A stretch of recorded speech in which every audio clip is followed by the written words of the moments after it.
one nation, under God, indivisible, with liberty and justice for all. Thank you. Could we have a roll call, please? Commissioner Hamel? Here. Commissioner Padilla is absent. Commissioner Sarkia? Here. Vice Chair Heady? Here. Chair Dunstan is absent. Okay.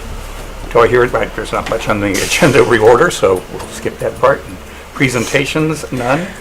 And an approval of the minutes of the meeting of November 1st. I motion to approve. Second.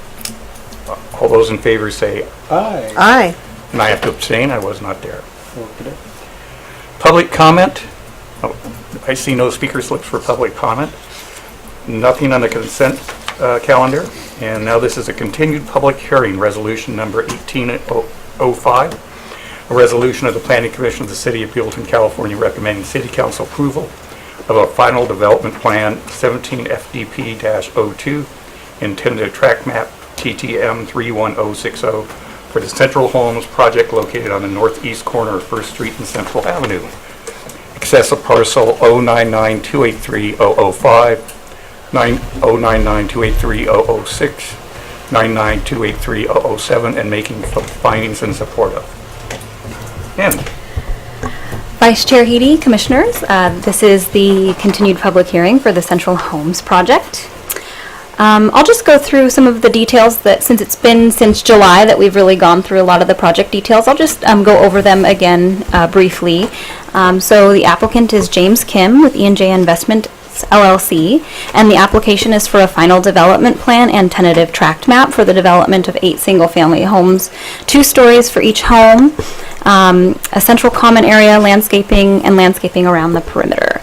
The tentative tract map is required to divide the existing property into 8 individual lots, 1 for each home. So the project site is 0.68 acres and consists currently of these 3 parcels as shown on the vicinity map. So again, just as a reminder, we've got Central Avenue here, 1st Street here, and here's the alleyway that's in between Red Rose Court and the project site adjacent to the Avenue of Flags. The project site is zoned RM16, or medium family residential, 16 dwelling units per acre maximum. And again, 8 single-family homes each on individual lots, common area with central pathway and shared barbecue area, 2 garage spaces per home, for a total of 16 designated parking spaces for the project, and landscaping around the perimeter in between the homes and in the private yards. The architecture is considered agrarian. Access to the homes is going to be via 6 private driveways, and 2 of those driveways will be for shared access between 2 homes.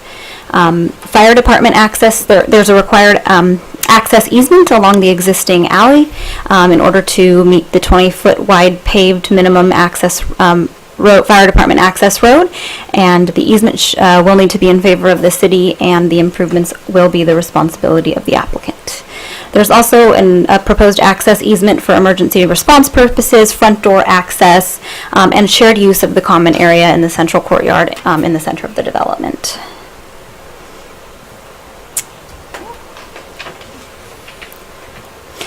So I just thought I'd go through just a brief summary of where we were and where we are now. So the public hearing for this project was opened on July 19th. At that public hearing, the Planning Commission directed the applicant, or continued the public hearing and directed the applicant to make the necessary changes that were discussed at that meeting to the plans related to missing information and inconsistencies in the project plans.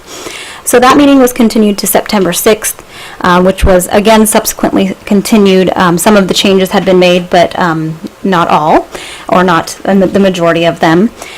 So the Planning Commission again continued the meeting and directed the applicant to continue to refine the project plans.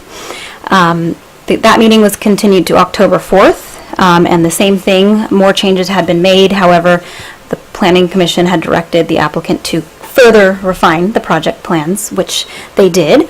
And the most recent project plans that we have were actually viewed at the November 1st meeting.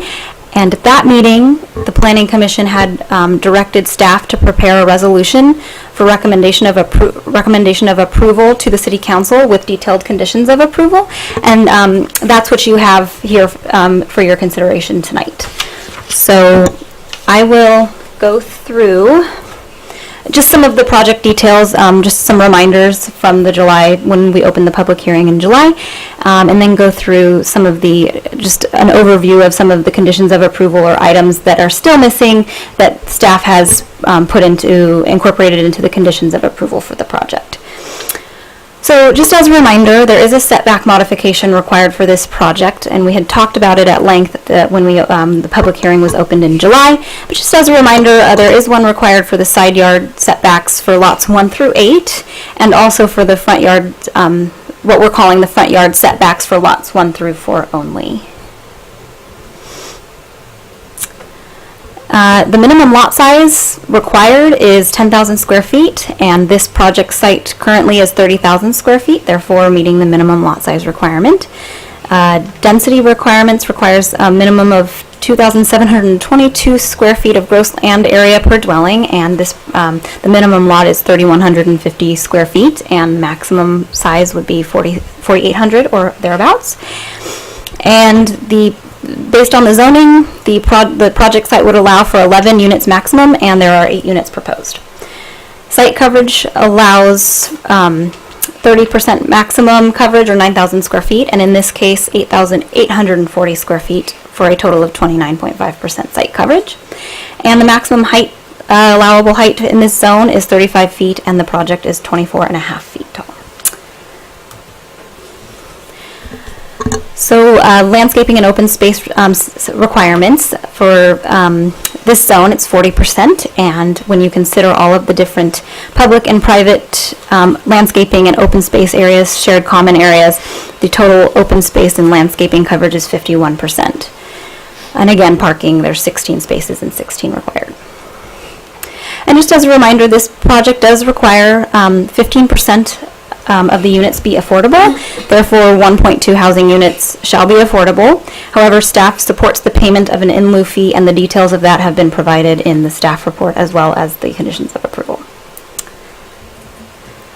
And also as a reminder, CC&Rs and property maintenance are required for this property for maintenance of common areas, landscaping, etc. And an HOA or equivalent mechanism is required to be established prior to occupancy for maintenance of the common areas. Site drainage will be through bioretention areas proposed in the central pathway area, and the applicant, as part of the conditions of approval, is required to submit and obtain approval of the hydrologic and hydraulic study to ensure adequacy of the proposed drainage.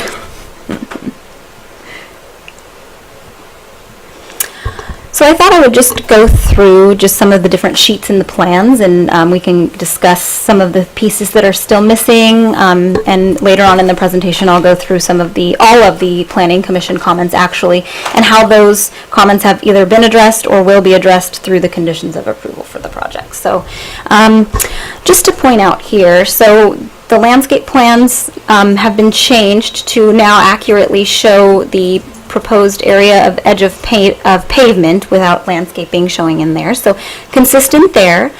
Some of my comments that I believe will need to be added, or some of the missing detail that will need to be added prior to zoning clearance and building permit. And I'd like to actually point out before that I have included a sort of a standalone condition of approval. I'm sure you've seen it. I believe it's number 73, which basically says that all of these conditions of approval and all of the items that are required prior to zoning clearance shall be submitted as a package, and everything should be included in the building plans essentially. Otherwise, and until that occurs, planning staff would not take in the plans. So all of the corrections would have to be made to the plans before the plans would be taken in. So I'll go through some of what some of those items are, and the rest or all of them should be in the conditions of approval. So, for instance, with the landscape plan. There is some missing, we had talked about this previously, and it sounded like the applicant was going to leave it up to the individual homeowners for landscaping of the, basically private backyards. And it's not included in their in the conditions as of yet, but we could require that the final landscape plans do show what they're proposing in the private yards. Or we could leave it up to the applicant, but that's up for discussion. It was just something that was detail that was missing in all of the previous submittals, and so something we can discuss definitely. The only other real things with the landscape plan, and the reason I chose the landscape plan is that's where the most of the detail is really shown, so it's the easiest to sort of explain with the landscape plan.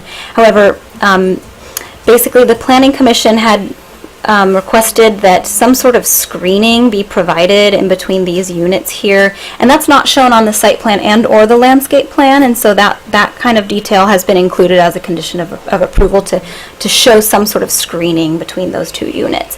And similarly with this barbecue area, one of the comments was that there needs to be some sort of fence or wall or some sort of screening in addition to the landscaping to mitigate some of potential noise concerns that from people using that barbecue pit area. So again, not shown on the plans, but included as a condition of approval. The other comment that I have here is the edge of pavement here is shown up to here, and it should be shown all the way to basically First Street. So some of those details will be provided in the public improvement plans and things like that, but just making sure that we get that 20 feet wide alleyway all the way through the project site and to the road. So, And when they're repaving or they're making it 20, it stops at what would be the northern end of their project site? that's correct. Okay, so it's just going to be whatever that length of Correct. 150 or whatever it is. So. Correct. And is that a complete repave or just an addition of 3 feet of pavement? So it's a fire department requirement. So right now there is existing pavement there. And so I believe it would just be an addition of pavement. However, just To meet depending the on 20 feet. just depending on the condition of the pavement, but just adding the additional pavement and wherever that's required. So we can look at the cross section later on in the presentation, and Okay. that'll further explain kind of where they're paving. And there's a condition of approval included in there, basically saying that minimum of 20 feet pavement required, and whatever easement that's required right now, and as it is shown as 2 feet, and that appears to be what the case is, but basically that whatever the fire department will require is what they will be required to provide.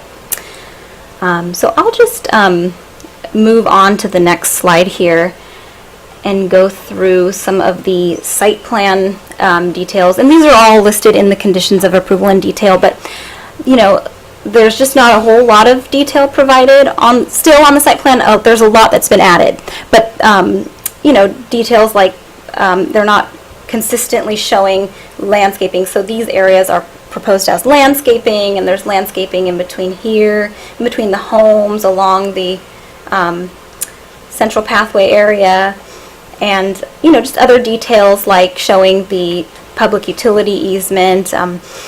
Just to really complete and make consistent with the landscape plan. So a lot of the details that I'm asking for, that staff is asking for, are included in the conditions of approval. And again, we wouldn't take in plans unless they had the level of detail that we are requiring. So again, just to kind of summarize, all site amenities shall be clearly shown, all landscaping areas shall be clearly shown as well, and shall be consistent with the landscape plan. On the site plan, we don't need the detail of the landscaping, just sort of making sure that it's clear, just a little bit more clear and as to what the intent is. But I think at this point, we have enough. We just need to make sure that when we get the building plans in, they're consistent. Things like the walking paths, internal pedestrian connections, fencing, barbecue area, things like there's currently not showing any. I'll go back to the landscape plans actually briefly.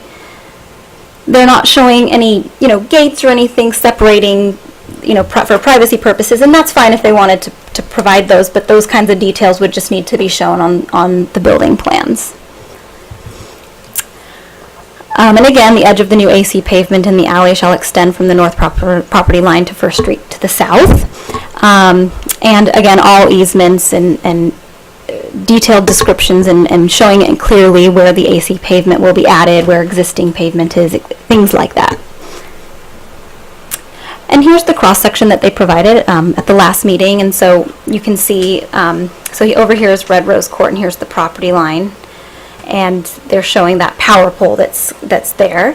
And so they're showing that basically they would provide an additional 1 feet of pavement up to the power pole, and then this area in here is 17 feet wide. However, some areas are 16 feet wide paved and some are 17. So they would fill in the additional pavement that's not currently there, in addition to the 2 feet that would be additional pavement that would be provided via the easement that they are providing for it to accommodate this 20-foot wide paved out access way.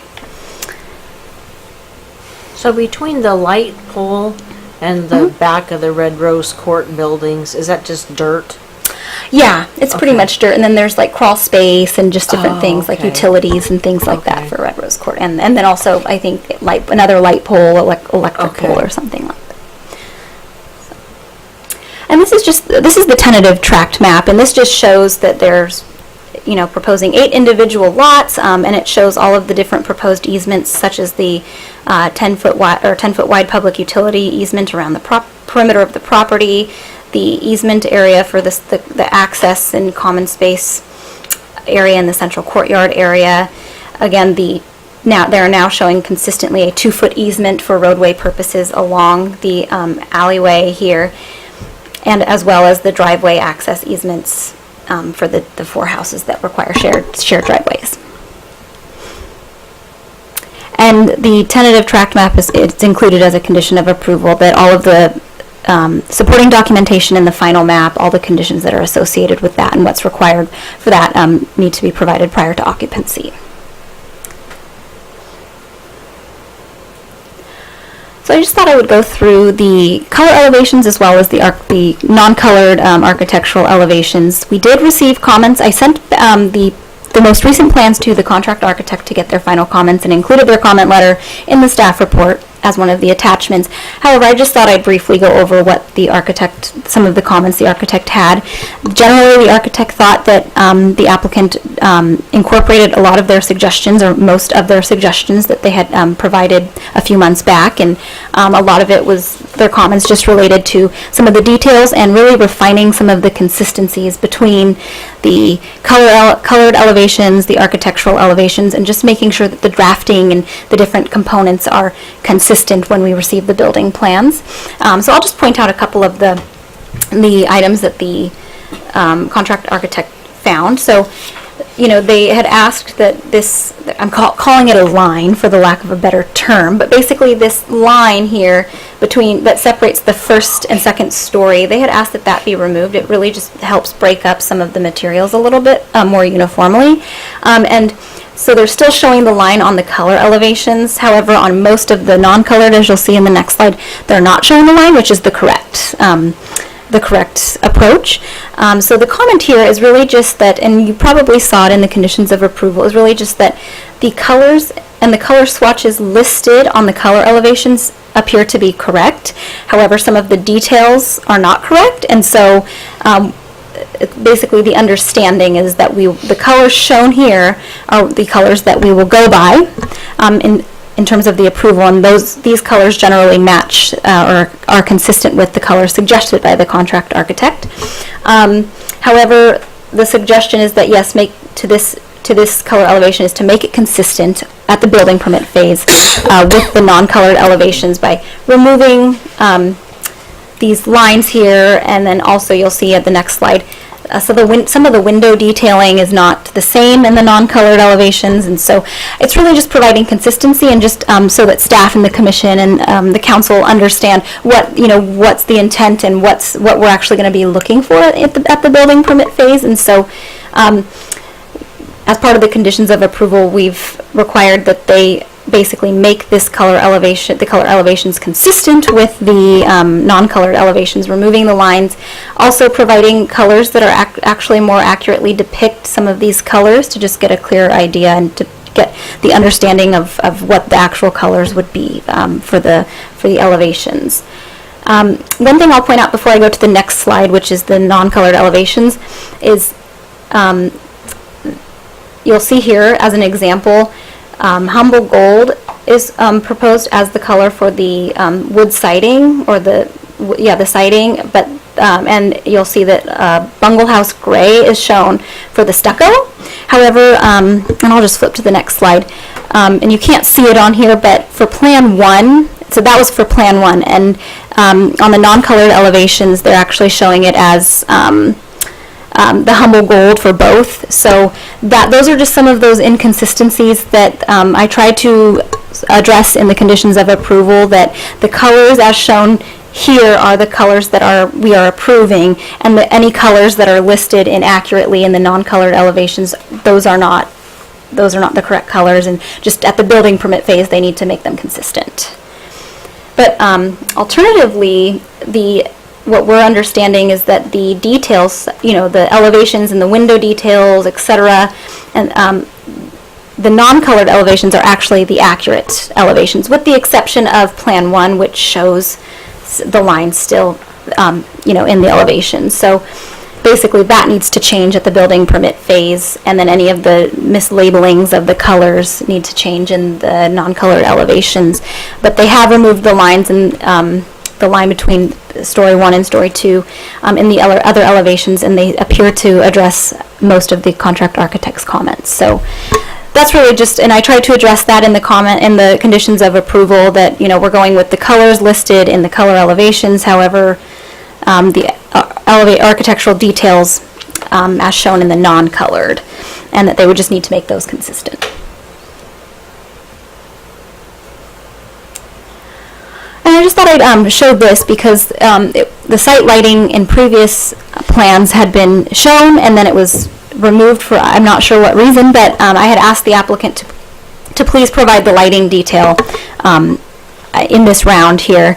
And so you'll see it's consistent with what was previously proposed generally, which is bollard lighting along the central pathway leading up to those entrances and the barbecue pit area, and then some tree uplighting on the perimeter of the project site. So I basically required, as part of the conditions of approval, that they provide a photometric lighting plan, and I provided the details of the foot candles required there, and just making sure that they provide the lighting details, lighting specifications, and that they meet our night sky friendly requirements, LED or equivalent. I thought I would go through basically all of the Commission's comments since we opened the public hearing, and actually maybe even before when we did the preliminary review, and just go through how the applicant has addressed many of these comments, and the ones that have not been addressed will be addressed in the building permit phase. So the very first comment, many of the same design concerns that were present in the old project have been recharacterized. Well, they've basically taken the suggestions of the contract architect and incorporated them into their plan, so they've addressed that comment. Clarifying the reason and intent for the common space area, and that really was to provide for front door access, emergency response for the fire department, to provide front door access, as well as to provide common areas for the residents of the property.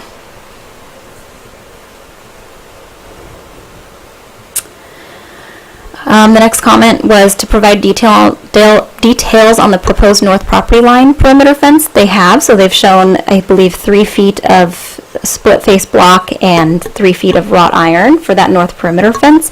However, I have asked that at the building permit phase they provide a little bit more detail as to exact proposed location. Just wasn't clear on the plans, and we just want to make sure that site distance concerns are taken care of, and also to make sure they are proposing landscaping, so where exactly that fence will be going in relation to the landscaping and the existing fence that's on the adjacent property. Again, a property or plan should clearly show the proposed location of buildings in relations to lot lines, and this has been a condition of approval of the building department as well. So they would like to see that as that first plan check, basically. Comment was to add a street light. That's not currently shown on the plans. However, it's been included as a condition of approval, and that's something we'll be looking for. And it's asked that the applicant work with the Public Works Director for location and things like that when they get to that phase. The other requirement was the Commission had requested that the applicant provide story poles, and they have. Those story poles have been up since August 6th, and they're still up today. So The next comment was to change the south elevation to make the homes look less identical. So they've changed, I think, some of the window details and the colors just to break it up a little bit. And again, add fencing to the north boundary wall. I have a couple of conditions for clarification and details for building permit phase, but they've otherwise addressed that comment. Okay, change the layout of the color scheme to add variety. They've done that, and you can see that on the 3D rendering, mixing up so that there's not two colors of the same homes with the same colors right next to each other. Use a softer blue color. You can see that on the color board and on the 3D rendering as well. Provide a detailed project description. That was something that was asked for a couple meetings back, or I believe. They have provided that, and I've included that as an attachment to the staff report. Again, just to repeat, install fencing or an alternative barrier around the common area to address noise concerns. And so that's a condition of approval that's been added because it's not currently shown on the plans. And provide separation between buildings 2 and 3 and buildings 6 and 7 where the patios face each other. And again, that's been included as a condition of approval.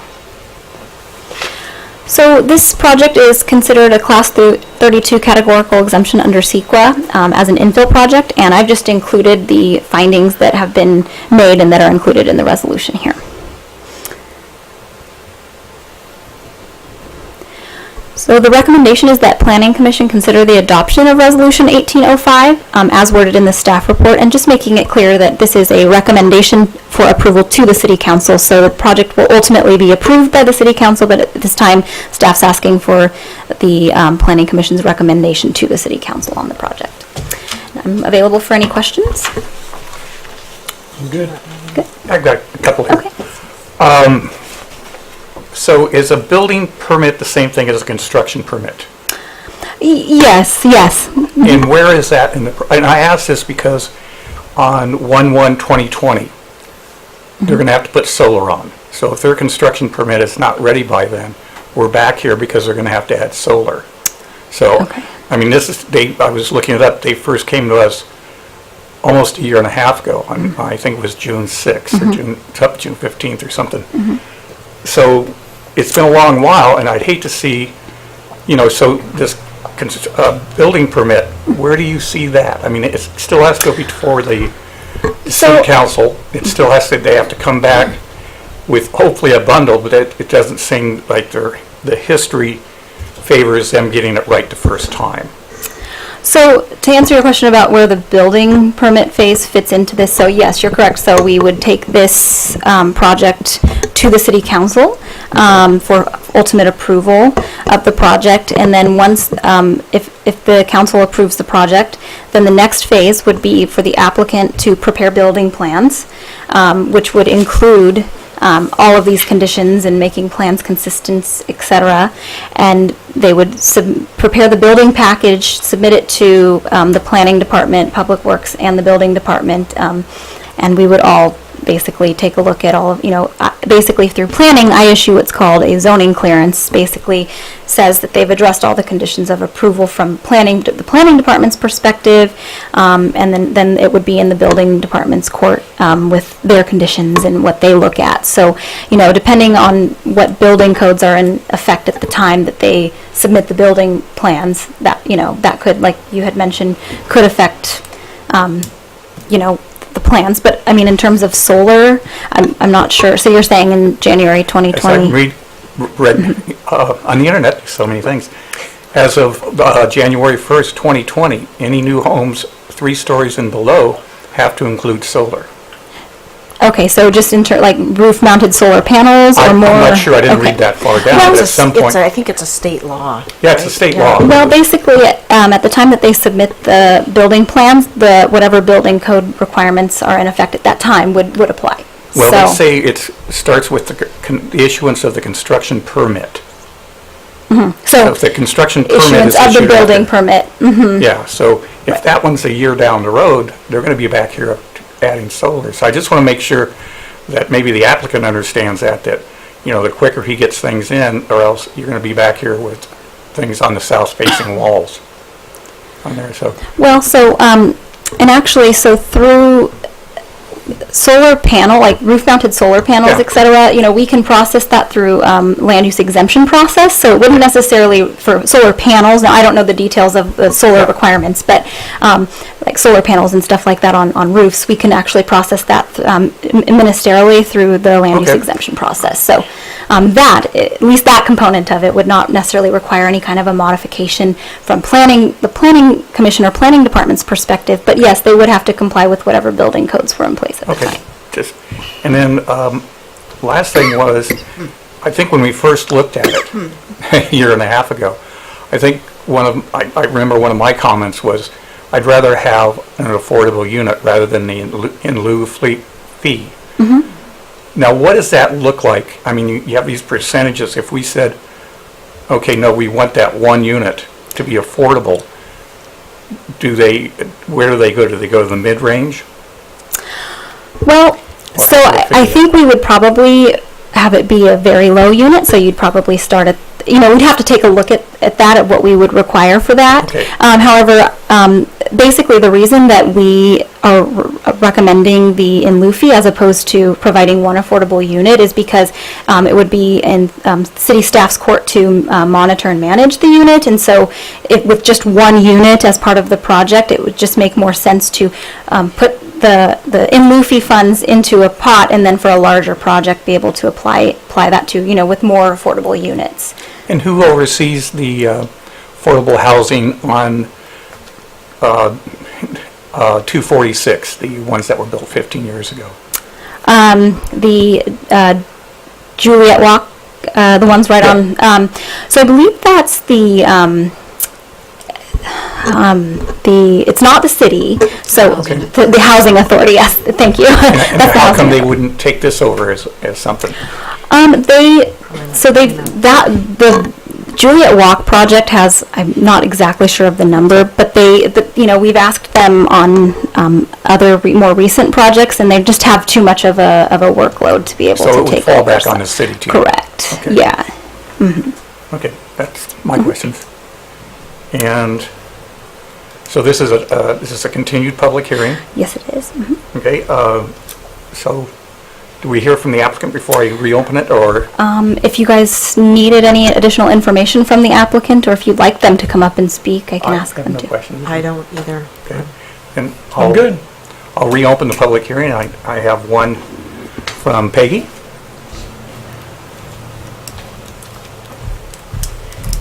Good evening, Commissioners, and thank you for this opportunity again. Little by little, getting closer.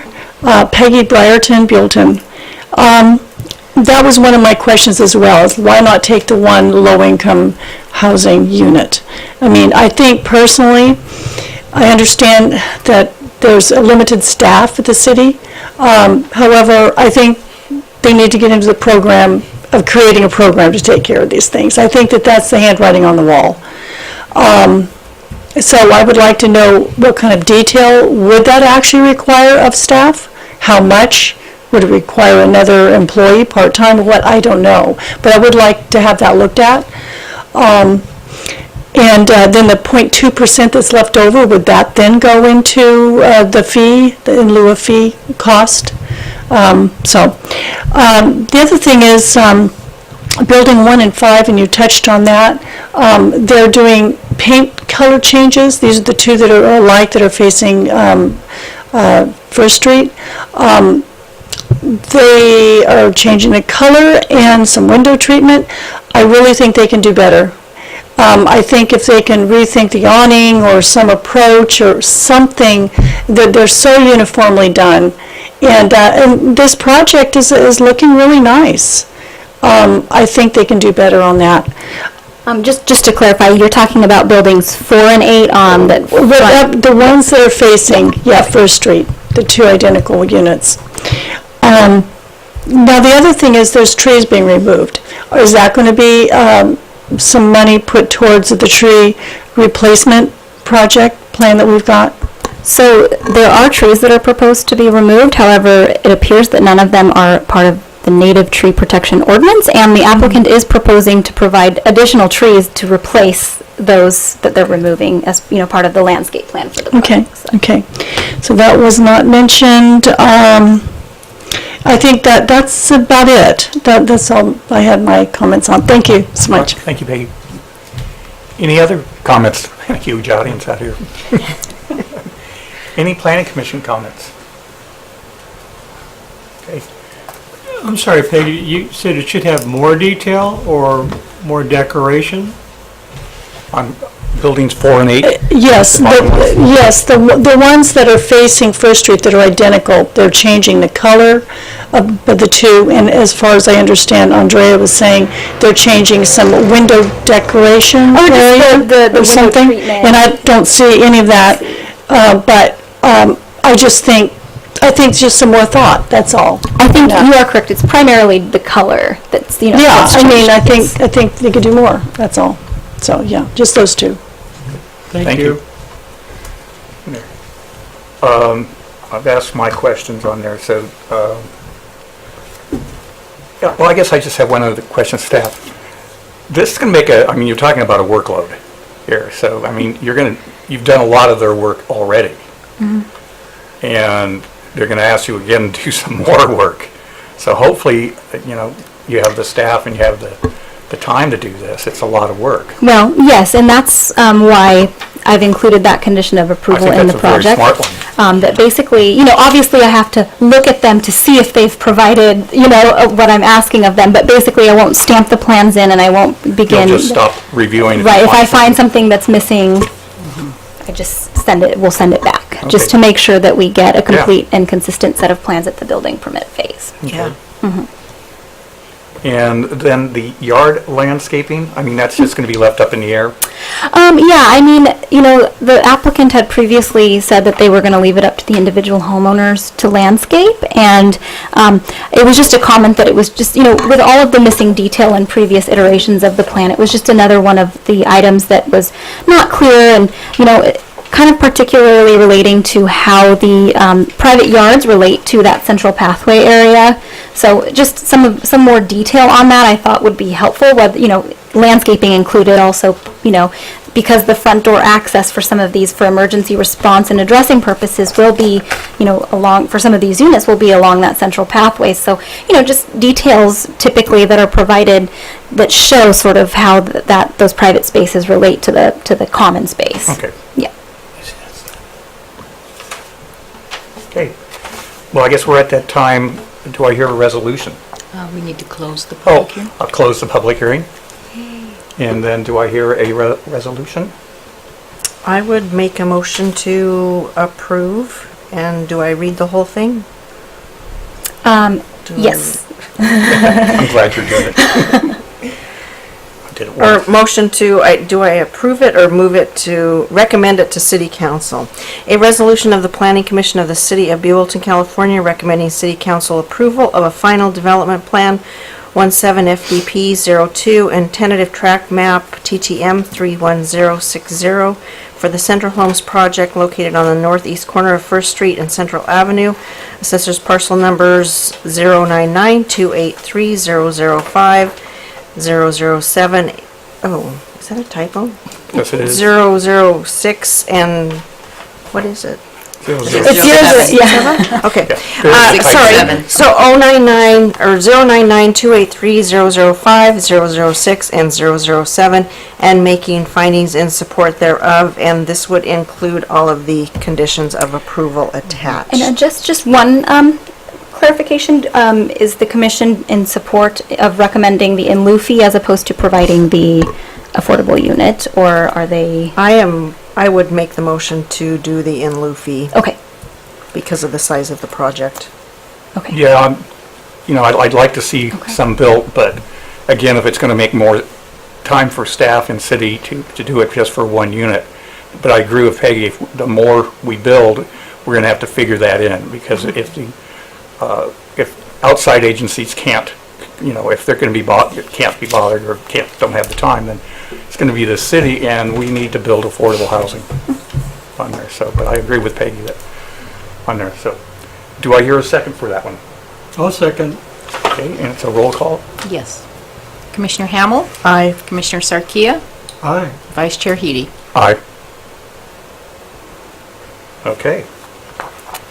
So, good luck, sirs. so much, Commissioners. Thank you, Andrew. Okay.